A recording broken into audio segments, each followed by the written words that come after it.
हमें बुखार है तो वीकनेस आ रही है, हमारी बॉडी में एनर्जी की कमी पड़ रही है, हमें खाना खिलाना चाहिए। हम लोग को ये मेंटेलिटी होती है। डायरिया एक पूरा मैकेनिज्म है, फीवर एक पूरा मैकेनिज्म है। हमारी बॉडी ने करोड़ों सालों के इवोल्यूशन से ये प्राप्त किया है। अब मान लीजिए कि आपका घर आपकी बॉडी है, तो जब आपकी सफाई हो रही होगी तो आपको पहली बात तो आपको हलचल सी लगेगी, अरे क्या हो रहा है मेरी बॉडी। फिर जब कचरा बाहर निकल रहा होगा तो आपको और बुरा लगेगा, ये देखो बाकी घर में तो नहीं निकल रहा है, मेरे में ही क्यों हो रहा है ऐसा।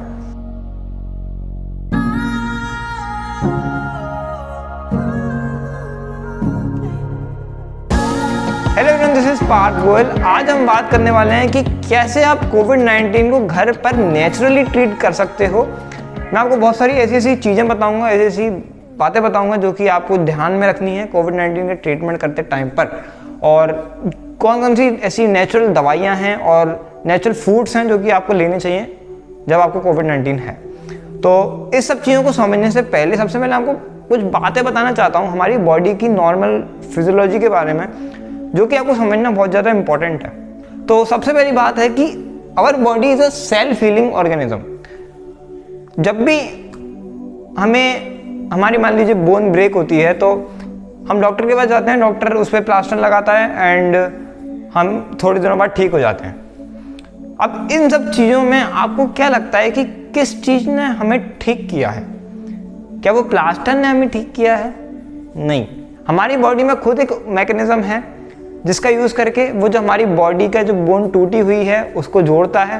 प्लास्टर बस एक काम करता है कि वो उसको डिसलोकेट होने में रोकता है, वो बोन डिसलोकेट नहीं होती है। सिमिलरली आप देख लीजिए, हमें कभी भी घाव होता है तो हम जहाँ पर लगी होती है वहाँ पर ऑर्नामेंट्स लगाते हैं, अलग अलग आयोडीन और बहुत सारी चीज़ें, बट क्या वो ऑर्नामेंट्स ठीक कर रहे होते हैं हमें? नहीं, वो तो बस एक ऐसी चीज़ होती है कि हाँ भाई एंटी माइक्रोबियल, एंटी फंगल, जो भी अगर कोई भी आता है बैक्टीरिया वगैरह उसका इन्फेक्शन ना हो। लेकिन जो पूरा सिस्टम मैकेनिज्म है वो हमारी बॉडी का ही है हमें ट्रीट करने का।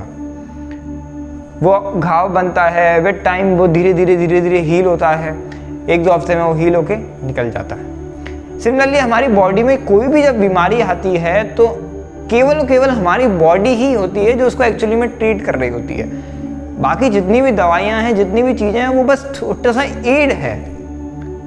ये बात हमें बहुत ज़्यादा ज़रूरी है समझना कि अगर हम अपनी बॉडी का साथ देंगे, हमें बॉडी के अलग से नहीं लड़ना है, हमें बॉडी का हाथ पकड़ के उसका साथ देना है, और करेगा जो भी वो बॉडी ही करेगा। अगर वो नहीं होगा तो उसके बिना आप हील नहीं हो सकते, चाहे दुनिया की कोई सी भी दवाई आपको मिल जाए। सेकंड पॉइंट को मैं आपसे एक सवाल की तरह पूछूंगा, तो आप बताइए कि चीज़ें जैसे कि फीवर, खांसी और डायरिया, क्या ये बीमारियां हैं?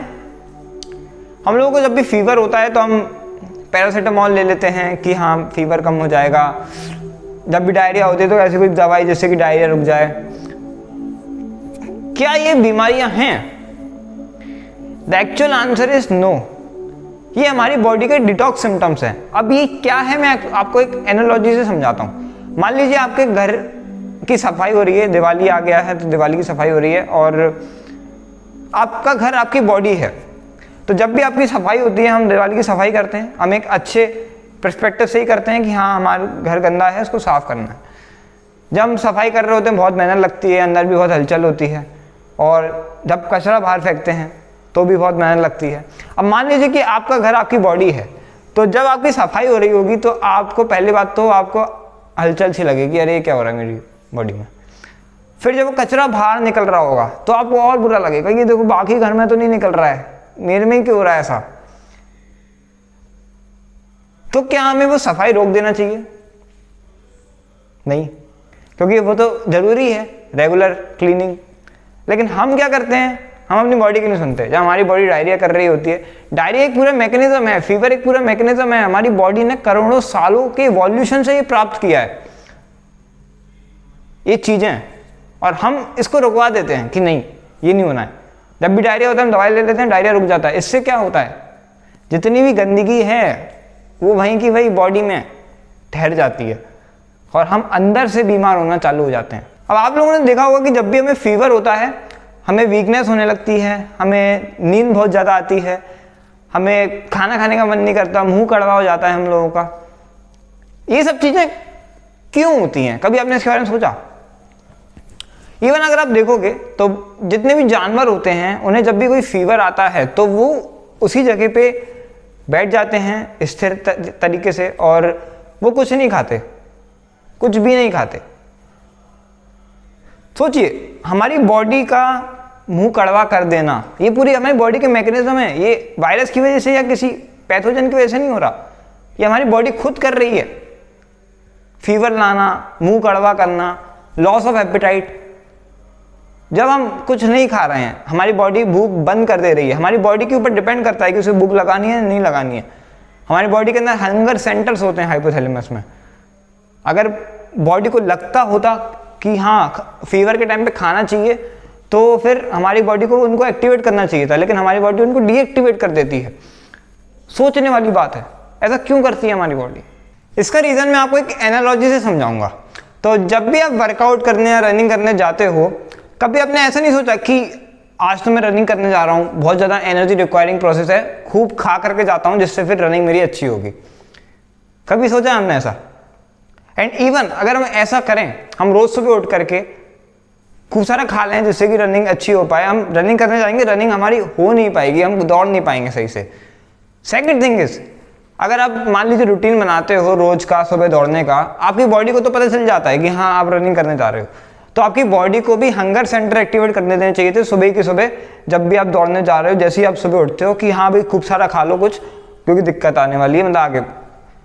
तो ऐसा बॉडी भी नहीं करती है। बॉडी क्या करती है, जब रनिंग हो जाती है उसके बाद आपके हंगर सेंटर एक्टिवेट करती है। मैंने पर्सनली एक्सपीरियंस किया है, रनिंग के बाद बहुत अच्छी भूख लगती है, जो खाना है वो तक टेस्टी लगता है, कुछ भी खा लो, केले तक का स्वाद ऐसा हो जाता है एकदम बढ़िया। So this is the same thing which is occurring here. हम जब बीमार होते हैं तो हमारी बॉडी एक तरीके से वो दौड़ ही रही है, एक तरीके से अंदर दौड़ चल रही है। तो हमारी बॉडी चाहती है कि वो पूरा फोकस उस चीज पर लगाए, ना कि डाइजेशन पर। इस वजह से वो लॉस ऑफ एपेटाइट भी हो जाता है और वो चाहती भी नहीं है कि आप कुछ खाओ, बस वो ये चाहती है कि कुछ आप ऐसा खाओ जो कि इजीली डाइजेस्टेबल हो। जैसे कि वो नहीं चाहेगी कि आप रोटी खाओ, आप जैसे दाल चावल ऐसे जो मेन डिशेज होती हैं वो सब खाओ। जैसे आप एक और मैं आपसे सवाल पूछूंगा, जो भी मैराथनर होते हैं, जो भी हाफ मैराथनर होते हैं, तो वो क्या करते हैं? उन्हें तो पक्का पता होता है कि आधे घंटा, मतलब कि मुझे आज 3 घंटे दौड़ना है, मुझे आज 1.5 घंटे दौड़ना है, तो वो तो खूब खा के होना, खूब सारा उन्हें खाना चाहिए कि भाई खूब सारी रोटी खा ली, खूब सारे दाल चावल एकदम। लेकिन वो नहीं करते ऐसा। वो क्या करते हैं? वो simple fruit juices, coconut water, ऐसी ऐसी सिंपल चीजें, फल खा लेंगे। रीजन बीइंग इजीली डाइजेस्टेबल है, एनर्जी खूब सारी देती हैं। तो यही चीज आपको करनी है। जब भी आपको कोई बुखार आता है, आप बीमार होते हो, आपको ऐसे खाना खाना है जो कि इजीली डाइजेस्टेबल हो और खूब सारा एनर्जी आपको ग्लूकोज के फॉर्म में इजीली अवेलेबल करा दे, ना कि आपको रोटी दाल चावल ये सब चीजें खानी है। बिकॉज बॉडी चाहती है कि वो अपने जितने भी रिसोर्सेज है, जितना भी टाइम है, उसको उस पैथोजन के खिलाफ लगाए। अब जैसे आप कॉमनली आप सोचते होंगे कि जब हमें बुखार है तो वीकनेस आ रही है, तो वीकनेस आ रही है, हमारी बॉडी में एनर्जी की कमी पड़ रही है, हमें खाना खिलाना चाहिए। हम लोग को ये मेंटेलिटी होती है, लेकिन ऐसा कुछ नहीं है। हमारी बॉडी खुद वीकनेस लाती है, इंड्यूस्ड है वो, क्योंकि हमारी बॉडी फालतू आपको मूवमेंट नहीं कराना चाहती, क्योंकि उसमें एनर्जी वेस्ट होता है। हमारी बॉडी चाहती है कि आप मूव नहीं करो, आपकी जितनी भी मूवमेंट में एनर्जी कंज्यूम होती है वो उस पैथोजन के खिलाफ, उस चीज पर्टिकुलर के खिलाफ उसको खत्म करने के लिए होती है। लेकिन हम क्या करते हैं, हम पैरासिटामोल ले लेते हैं, फिर हमारे अंदर क्या होता है, हमारा बॉडी का हमने मैकेनिज्म तोड़ दिया, फिर हमें एनर्जी आने लगती है, हम काम वगैरह करने लगते हैं। दैट इज समथिंग, आप अपने बॉडी के खिलाफ ही लड़ने लगे, बॉडी के विरुद्ध हो गए आप। तो बस ये नहीं करना है, हमें अपनी बॉडी के हाथ पकड़ के उसके साथ चलना है, उसकी मदद करनी है। तो इन बातों से आपको समझ में आ गया होगा कि एक्चुअली में मैं क्या कहना चाहता हूँ। मैं ये कहना चाहता हूँ कि हमारी बॉडी खुद हील करती है, हमारी बॉडी को पता है कैसे हील करना है, बस हमें अपनी बॉडी को सपोर्ट करना है। और वो हम तभी कर पाएंगे जब हमारी बॉडी के नेचुरल साइंस को समझ पाएंगे। नेचुरल साइंस जैसे कि आपका वीक कर देना, आपको मुंह कड़वा कर देना। तो अब हम आते हैं कि आपको एक्चुअल में क्या करना चाहिए अपनी बॉडी की हेल्प करने के लिए, अपनी डिजीज से फाइट करने में। तो सबसे पहली चीज है वो है कोकोनट वाटर। ये इस दुनिया का सबसे प्योरेस्ट वाटर है। इसमें मिनरल्स होते हैं, विटामिन होते हैं, अपने एंजाइम्स होते हैं जो कि आपको बहुत ज़्यादा हेल्प कर रहे होंगे डिजीज़ को हील करने के लिए। मैंने पर्सनली अपने कई बार फीवर ठीक किया है केवल इसको पी करके, नॉट बाय टेकिंग पैरासीटामॉल्स और जितनी भी दवाइयाँ होती हैं। Second is mosambi orange juice, तो ये एक ऐसे जूस होते हैं इनमें विटामिन सी का कंटेंट बहुत ज़्यादा होता है और साथ साथ में इनमें सिंपल शुगर्स होती हैं। जैसे मैंने आपको बताया कि ग्लूकोज, फ्रक्टोज, ये सब चीज़ें आपको लेना जरूरी है। ये तुरंत एब्जॉर्ब होंगी, तुरंत आपको एनर्जी देंगी, जो कि जूसेस में प्रेजेंट होती हैं, फ्रूट जूसेस। तो इनके अलावा आप जैसे अपने वाटरमेलन जूस भी ले सकते हो, उसमें भी बहुत बढ़िया रहता है। थर्ड इज कुमेड़ा जूस। तो ये क्या है, ये हो सकता है आप में से कई सारे लोग इसको जानते नहीं होंगे। तो कुमेड़ा एक्चुअली में एक फल होता है, वाटरमेलन जैसे ही होता है लगभग, और ये काम आता है पेठा बनाने में, जो हम पेठा खाते हैं। तो इसको इंग्लिश में एशगार्ड बोलते हैं। नाउ ये आप कहाँ पर मिलेगा आपको, तो आपको कहाँ जाना है, आपको पेठे वालों की ही दुकान पर जाना है। वहाँ से आपको पूछना है उनसे कि वो कुम्हेड़ा अवेलेबल है क्या उनके यहाँ, वहाँ से आप ले लो और घर पे जाकर के इसका जूस निकाल के आपको लेना है। ये बहुत ज़्यादा अल्कनाइजिंग होता है और बहुत ज़्यादा सफाई करता है, क्लेंजिंग होता है अपनी बॉडी के लिए। तो जितने भी टॉक्सिन्स वगैरह होते हैं वो इससे बाहर निकल आते हैं, तो जिससे कि आपकी बॉडी उन टॉक्सिन्स के ऊपर फाइट करने की बजाय अपनी जो मेन पैथोजन है उस पर फोकस कर पाएगी। Fourth is vitamin C, vitamin D and zinc. तो ये एक समझ ही सकते हैं, इसमें विटामिन सी हमारा इम्यूनिटी बढ़ाने के काम आता है और ये सब डॉक्टर्स भी प्रिस्क्राइब करते हैं, तो ये काफ़ी अच्छी चीज़ है, तो ये भी आपको लेना चाहिए।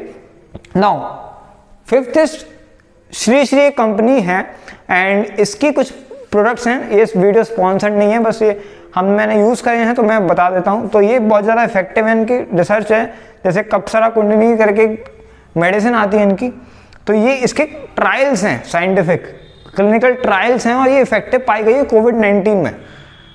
तो इस वजह से ये हम लोगों ने भी यूज़ किया था जब हमें कोविड हुआ था, तो ये काफ़ी ज़्यादा बढ़िया चीज़ है। इसके अलावा इनकी एक इम्यूनिटी किट आती है, उसमें टर्मरिक भी होता है, उसमें तुलसी अक्र भी होता है, उसमें गिलोय भी होता है, तो ये इम्यूनिटी किट भी आप ले सकते हो। इसकी भी बहुत सारे रिसर्च और ट्रायल्स हैं जो कि प्रूव करते हैं कि कोविड-19 के अगेंस्ट ये मेडिसिन इफेक्टिव हैं। नाउ अब आते हैं हम ऑक्सीजन पर। अब जितना ज़्यादा हमारा फूड इंपॉर्टेंट है, लगभग उतना ही ज़्यादा हमारे लिए इंपॉर्टेंट है ऑक्सीजन। तो सबसे पहले इंपॉर्टेंट चीज़ है कि आपको ऑक्सीजन लेवल रेगुलरली मॉनिटर करना है। अगर आप होम क्वारंटाइन हो या होम ट्रीटमेंट चल रहा है आपका, तो आपको हर 1 घंटे के अंदर अपना ऑक्सीजन लेवल जरूरी में चेक कर लेना चाहिए। अभी एक केस हुआ था कि उसमें वो ऑक्सीजन लेवल नहीं नापते थे एंड उनकी just by because of this उनकी ऑक्सीजन 40 चली गई, उनको पता भी नहीं चला, उनकी डेथ हो गई। तो दिस वॉज द केस, इसलिए आपको हर रेगुलर इंटरवल में ऑक्सीजन नापना जरूरी है। नाउ क्या होता है कि कई बार कुछ केसेस में ऐसा देखा जाता है कि वो ठीक तो हो गए, सब कुछ ठीक हो गया, लेकिन ऑक्सीजन लेवल 95, 94, 93 इस पर स्टक है, वो बढ़ नहीं रहा है। तो ऐसे केसेस में जो पेशेंट है उसको एडवाइस है कि वो रेस्पिरेटरी एक्सरसाइजेस करे थोड़ी, जैसे कि थ्रू वो प्राणायाम कर सकता है या थ्रू वो स्पायरोमीटर के थ्रू एक्सरसाइज कर सकता है ना। स्पायरोमीटर क्या होता है, ये आपको शायद डॉक्टर भी आपको दें, तो कुछ ऐसी सी ये है और इसमें क्या होता है कि इसको यूज़ करना मैं आपको बता देता हूँ आज, क्योंकि कई बार इसको गलत यूज़ करते हैं लोगों को समझ में नहीं आता, लोग खरीद के तो ले आते हैं बट पता नहीं चलता कि इसको यूज़ कैसे करना है। तो इसमें क्या है कि हमें सांस लेनी है, कई लोग इसमें सांस छोड़ते हैं, बट ये आपको समझना जरूरी है कि सांस जो हमारे लंग्स हैं वो हमें सुकड़ाने नहीं है, वो हमें कंस्ट्रिक्ट नहीं करने, वो हमें एक्सपेंड करने हैं। ये चीज़ें आपको तब करनी है जब आप ठीक हो गए, जब आप बीमार हो, फीवर है आपको, तब आपको नहीं करनी है। जब आप एक फीवर से निकल आए हो, ठीक है, मेडिसिन भी आपकी बहुत कम होगी, तब आपको ये सब चीज़ें करनी है। तो अब मैं आपको बताता हूँ कि इसको यूज़ कैसे करना है। तो इसमें क्या होता है, इसमें पहली बात तो ऐसे आपको रखना मशीन और उसके बाद आपको यहाँ से ऐसे सांस लेनी है, ठीक है। तो मैं एक बार करके बताता हूँ। तो इसमें वैसे मैं पूरे 3 तक कर लेता हूँ, एक बार फिर से करेंगे। तो मैं कर नहीं पा रहा हूँ अभी, रुक जाओ, मैं करूँगा।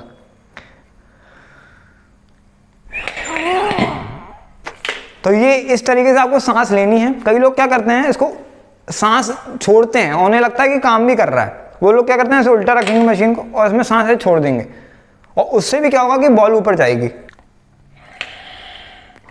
तो इस तरीके से बॉल ऊपर जाती है, उन्हें लगता है हाँ बढ़िया कर रहे हैं, वो सही कर रहे हैं, लेकिन वो सही नहीं कर रहे होते हैं और आपको इसी चीज़ पे ध्यान रखना है कि आप इसमें सांस लें। तो ये पूरी चीज़ें हैं। इस वीडियो को बनाने का ये मकसद बिल्कुल भी नहीं है कि आपको ये सब चीज़ें करनी है और अपने डॉक्टर की बात नहीं माननी, नहीं।